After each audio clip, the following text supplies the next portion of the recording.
નમસ્કાર મિત્રો, આજે આપણે રિઝનિંગમાં જોઈશું કે કયા વાર પછી કયો વાર આવે.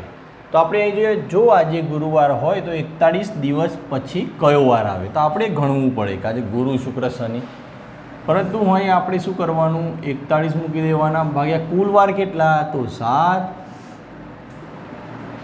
7 પંચ્યા 35, 41માંથી 35 જાય તો 6.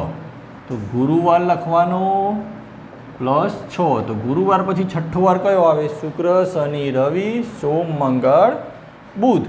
તો ગુરુવાર પછી કયો વાર આવે, છઠ્ઠો બુધવાર. તો આપણે અહીં જોઈએ 41 દિવસ પછી કયો વાર આવશે, તો 41 દિવસ પછી આપણે બુધવાર આવશે.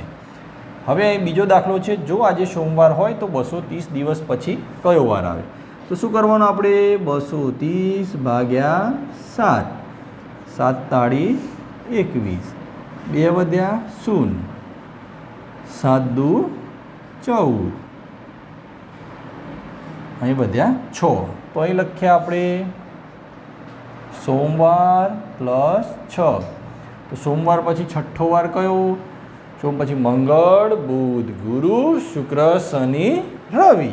તો છઠ્ઠો વાર કયો આવે, રવિવાર. તો અહીં આપણે જોઈએ કે જો આજે સોમવાર હોય તો 230 દિવસ પછી રવિવાર આવશે. હવે અહીં એક દાખલો છે, જો આજે સોમવાર હોય તો 366 દિવસ પછી કયો વાર આવશે. તો આનો આન્સર તમારે શું કરવાનો છે, કોમેન્ટ